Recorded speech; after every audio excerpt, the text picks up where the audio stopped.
Romains chapitre 8, je lis au nom de Jésus. L'Esprit de Dieu rend libre. Maintenant, ceux qui sont unis au Christ Jésus ne peuvent plus être condamnés. En effet, quand quelqu'un est uni au Christ Jésus, la loi pour lui, c'est l'Esprit Saint qui donne la vie. Cette loi m'a libéré de la loi du péché et de la mort.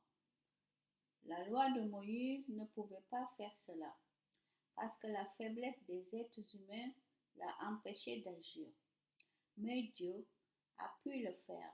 Il a envoyé son Fils dans un corps semblable à celui des pécheurs pour les libérer du péché. Par là, Dieu a condamné le péché qui agit dans les êtres humains. Il a agi ainsi pour que nous soyons capables de vivre comme la loi le demande. Ainsi, ce n'est plus une façon de voir humaine qui nous dirige, c'est l'Esprit Saint. En effet, ceux qui suivent leur façon de voir obéissent à leurs désirs humains, mais ceux qui suivent l'Esprit Saint obéissent à ce que l'Esprit désire.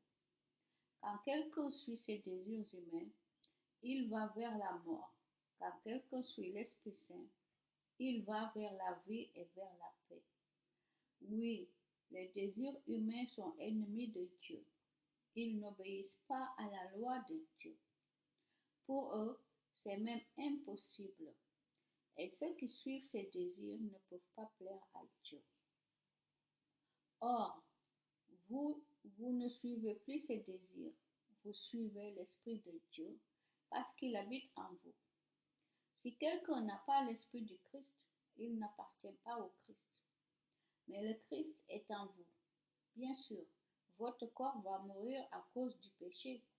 Mais puisque vous avez été rendu juste, l'Esprit Saint vous donne la vie. Dieu a réveillé Jésus de la mort. Si l'Esprit de Dieu habite en vous, ce Dieu qui a réveillé le Christ de la mort donnera la vie par son esprit à vos corps qui doivent mourir. C'est pourquoi, frères et sœurs, nous avons une dette. Ce n'est pas envers nos désirs humains que nous avons une dette. Nous ne devons pas vivre comme il le demande. Si vous vivez en suivant ces désirs, vous mourrez. Au contraire, si, avec l'aide de l'Esprit Saint, vous faites disparaître vos façons de faire égoïstes, vous vivrez.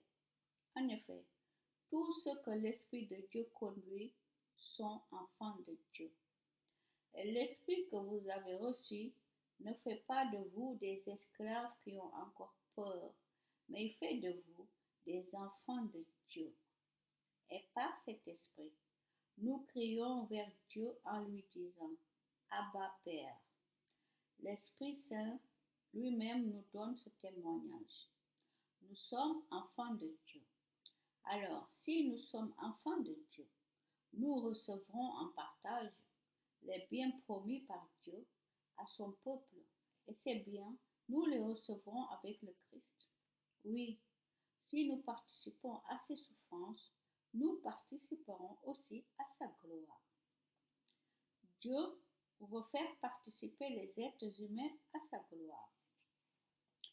Comparons les souffrances d'aujourd'hui avec la gloire que Dieu nous montrera clairement plus tard. À mon avis, elles sont peu de choses.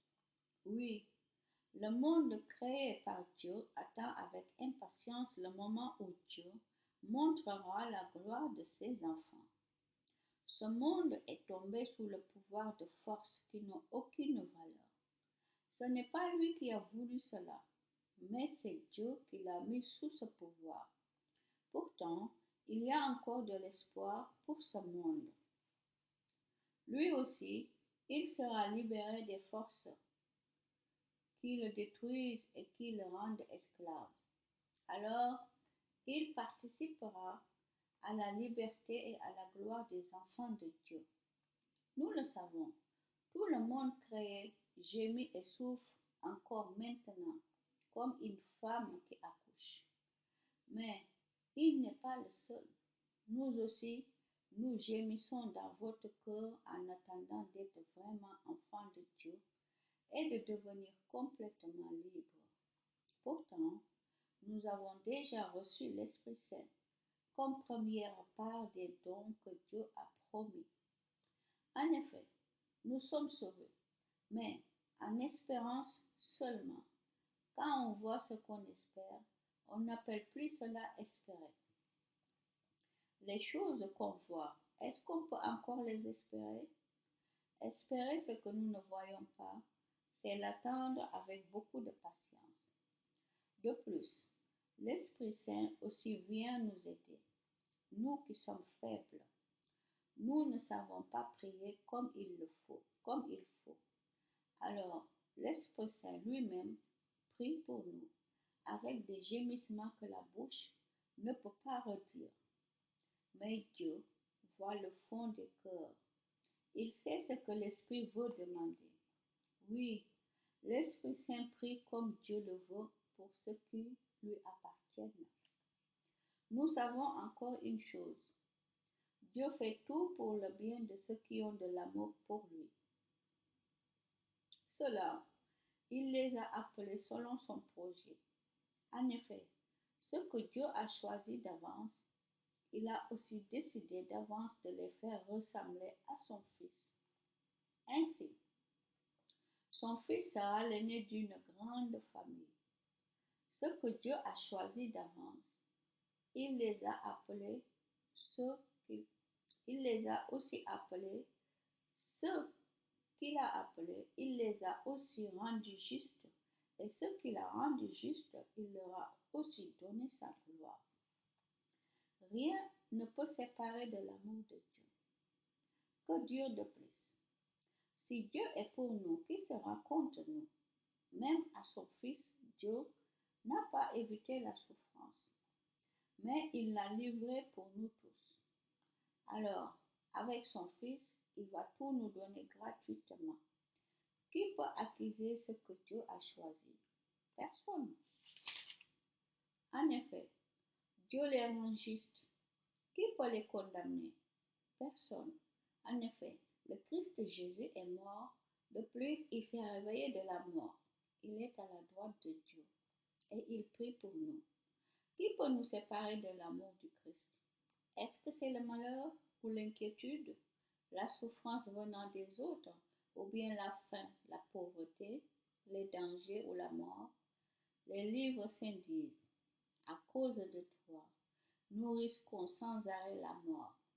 On nous traite comme des moutons de boucherie, mais dans tout ce qui nous arrive, nous sommes les grands vainqueurs par celui qui nous a aimés.